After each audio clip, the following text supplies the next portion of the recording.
তো hello my YouTube family, কেমন আছো সবাই? আশা করছি সবাই খুব ভালো আছো। আর এই তো কোনো রকম চলছে আমার। আর তোমাদেরকে বলেছিলাম যে তোমাদেরকে কিন্তু আমি রান্নার রেসিপিগুলো শেয়ার করব। হ্যাঁ, তো আমি আজকে চিলি চিকেনের রেসিপিটা নিয়ে চলে এসেছি। আমাদের মনে হয় কি যে চিলি চিকেন রান্না করতে গেলে অনেক কিছু লাগে, অনেক কিছুর প্রয়োজন, বাট সত্যি কথা বলতে গেলে ঘরের কিছু ছোটো ছোটো জিনিসগুলো দিয়েও করা যায়, সব রকমের জিনিসগুলো না পেলেও চলে। তো সেই রকমভাবে আমি তোমাদের কাছে ছোটো ছোটো জিনিসগুলো যেগুলো ঘরে না থাকে ঘরে বানিয়ে নিয়ে সেই রান্নাটা করা তোমাদের শেখাবো। তো আমার কাছে যেহেতু এই গোলমরিচ গুঁড়োটা ছিল না, তো আমি ওটাকে আর কি গোলমরিচটাকে গরম করে নিয়ে ওটাকে গুঁড়ো করে নিয়েছিলাম। আর দেখো সুন্দর মিহি হয়ে পিষে গেছে, একদম শিলে বেটে নিয়েছিলাম যেহেতু, তো সে কারণে একদম মিশে গেছে। তো চলো তোমরা রান্নাটা দেখে নাও যে কীভাবে ছোট ছোট কিছু জিনিস গ্যাপ দিলেও ভালোই রান্নাটা হবে। তোমরা প্লিজ কিন্তু ট্রাই করো আর আমাকে জানিও। পেঁয়াজ, ক্যাপসিকাম, আবার পেঁয়াজ কুচি, লঙ্কা কুচি, আদা কুচি আর রসুন কুচি, ঠিক আছে। এদিকে সয়া সস আর কর্নফ্লাওয়ার তো ঘরে থাকেই অলরেডি সবার কাছে, ঠিক আছে। আর টমেটোর কেচাপ আমি এখানে ইউজ করেছিলাম।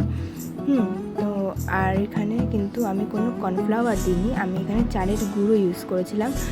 চালের গুঁড়োটা কিছুর জন্য ইউজ করেছিলাম, এই পকোড়াটা যখন ভাজবো তখন। এখানে একটা ডিম, আদা রসুন কুচি, ঠিক আছে, আর নুন, হলুদ আর চালের গুঁড়ো, সয়া সস আর টমেটো কেচাপ দিয়ে আমি কিন্তু এই পকোড়াটা ভেজে নেব।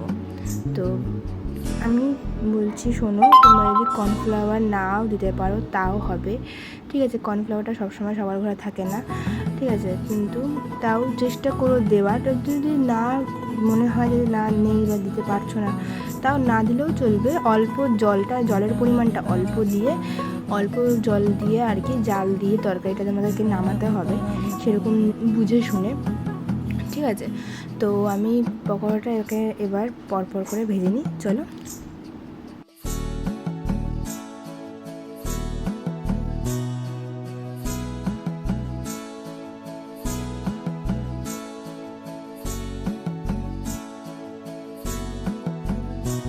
তো গ্যাসের ফ্লেমটাকে আমি একটু আস্তে দিয়ে দিচ্ছি, কেননা যেহেতু তেলটা প্রচণ্ড গরম হয়ে গেছে। আর এখন যদি আমি পকোড়াগুলো ভাজতে যাই একদম হাই ফ্লেমে, তো তাহলে নিচের দিকটা না পুড়ে যাবে, ঠিক ভেতর দিকটা কাঁচা থেকে যাবে আর বেশি লাল লাল হয়ে উঠবে তাড়াতাড়ি, ঠিক আছে। তো আমি গ্যাসের ফ্লেমটাকে তোমরা সবাই আস্তেই দিয়ে নিও, ঠিক আছে। কেননা যদি তেলটা প্রচণ্ড গরম হয়ে গেছিলো আমার, তো সেই জন্য আমি আস্তে দিয়ে নিয়ে তারপরে পকোড়ার পিসেসগুলো সব ছেড়েছি, তারপরে গ্যাসের ফ্লেমটা কিন্তু আমি হাই করেছি। প্রথম দিকে তোমরা লো ফ্লেমে রেখেই ভেজো, আর মাঝপথে গিয়ে তোমরা একটু হাই করে দিও, ঠিক আছে। তো এরকমভাবে আস্তে আস্তে সবকটা পকোড়া আমি ভেজে নেব।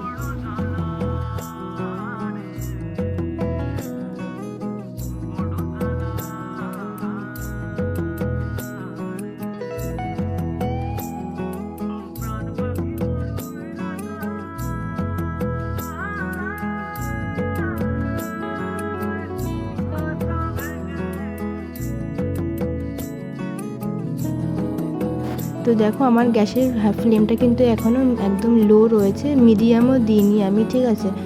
তো তোমরা এরকমভাবে আস্তে আস্তে পকোড়া এটা ভাজতে গেলে একটু ধৈর্য লাগবে, কেননা না হলে তো পকোড়াগুলোর ভেতরটা আর কি পুরো কাঁচা কাঁচা রয়ে যাবে না। আর যেহেতু রসুন ইউজ করা হচ্ছে, রসুন আদা, ওটা একটা বিচ্ছিরি গন্ধ বেরোবে। তো আমার পকোড়াগুলো ভাজা হয়ে গেছে, তো তারপরে আমি আদা কুচি, রসুন কুচি যেগুলো তোমাদেরকে দেখালাম আর লঙ্কা কুচিটা দিয়ে ফার্স্টে ভেজে নিয়েছিলাম। তারপরে এখন পেঁয়াজের যে কিউবগুলো কেটে রেখেছিলাম আর কি, সেইগুলো দিয়ে দিচ্ছি।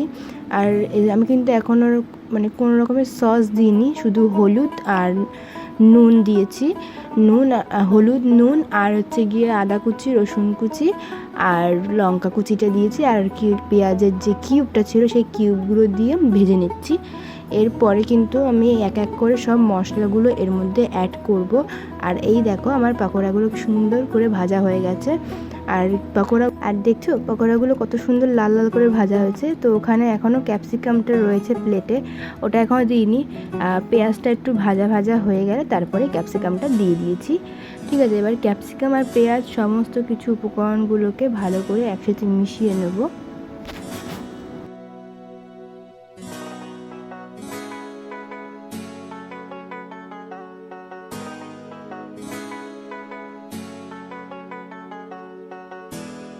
আর তেলটা এখানে এরকম লাল লাল লাগছে, তার কারণ হচ্ছে আমি কিন্তু যে তেলে পকোড়াটা করেছি সেই তেলেই কিন্তু আমি তরকারিটা বসিয়ে দিয়েছি, মানে পেঁয়াজ আদা রসুন এগুলো সবই ওই তেলেই করছি। আমি অন্য কোনো তেল দিইনি, ঠিক আছে, অন্য আলাদা করে তেল নিইনি, আমি সেই তেলেই ভাজছি। সেই জন্যে আর কি পকোড়া ভাজার যে তেলটা সেটা একটু লালচে লালচে হয়ে গেছিলো, তো সেই কারণে। আর সয়া সস দিয়ে দিচ্ছি। আর সয়া সসটা আমি দিয়েছি কি পরিমাণে দিয়েছি হচ্ছে কি, সয়া সসের যে ছিপিটা থাকে সেই ছিপির মেপেই আমি 2 ছিপি দিয়েছি। আমার মাংসর পরিমাণটা 500 মতন ছিল, তো আমি ওই রকমভাবেই সব কিছু মেপে মেপে দিয়েছি। তোমাদের চিকেনের পরিমাণটা যতটা হবে তুমি সেই বুঝে পেঁয়াজের কিউব ক্যাপসিকামের কিউব বাড়িয়ে করতে পারো, ঠিক আছে। তো আমার এখানে 500 ছিল মাংসের পরিমাণটা, তো আমি এখানে একটা ক্যাপসিকাম আর 4টে পেঁয়াজ ইউজ করেছিলাম, ঠিক আছে, 4টে পেঁয়াজের কিউব আর একটা ক্যাপসিকামই ইউজ করেছিলাম। আর এরপরে দেখো আমি কিন্তু নুন হলুদ সব আগে দিয়ে দিয়েছি, ঠিক আছে, নুন হলুদ সব দিয়ে আদা রসুন কুচি আর লঙ্কা কুচি দিয়ে নেড়ে তারপরে পেঁয়াজ ক্যাপসিকাম দিয়েছি। আর এরপরে সব উপকরণ দেওয়ার পরে আমি এখন চিকেনের যে পকোড়াটা ভেজেছিলাম সেটাকে দিয়ে ভালো করে নাড়িয়ে চাড়িয়ে, এবার কিন্তু এতক্ষণ পর্যন্ত কিন্তু আমার গ্যাসের ফ্লেমটা একদমই লো ছিল পকোড়া ভাজার সময় থেকে এখন পর্যন্ত। এবার আমি একটুখানি মিডিয়ামে দিয়েছি, একদমই লো ছিল, ঠিক আছে। তো এবার সামান্য পরিমাণে একদম একটু চিনি দেবো, দিয়ে নাড়িয়ে নেব।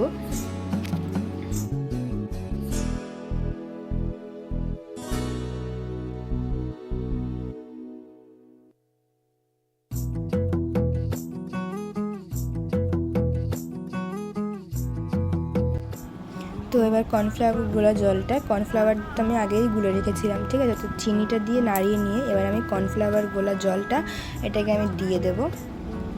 আর একটা কথা কি জানো তো, যে তোমরা যেরকম এখন চিলি চিকেনের রেসিপিটা দেখতে আমার চ্যানেলে এসছো, সেরকমই আমি অনেক ইউটিউবারের চ্যানেলে গেছিলাম, গিয়ে দেখেছিলাম, বাট অনেকে অনেক রকমের অনেক জিনিস ইউজ করেছে।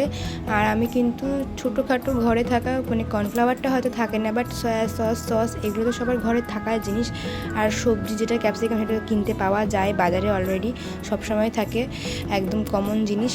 তো আমি এখানে কর্নফ্লাওয়ারগুলো জলটা দিয়ে আর একটু পরিমাণ যেহেতু জল লাগতো, তো সেই জন্য সেই জলটা দিয়েছি।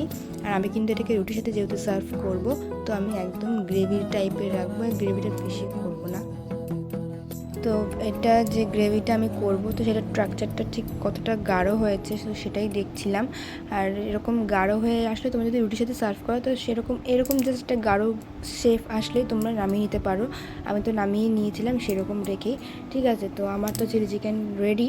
আর তোমরাও প্লিজ এরকমভাবে আমাকে সাপোর্ট করো, আর তোমরা পাশে থাকলে আমিও তোমাদের পাশে থাকবো, এটা আমি আগেও বলেছি। আমাকে যারা যারা সাপোর্ট করেছে তারা সাপোর্ট পেয়েছে। আর তোমরা please like comment share and সাবস্ক্রাইবটা প্লিজ করে দিয়েছো। তো টাটা বন্ধুরা।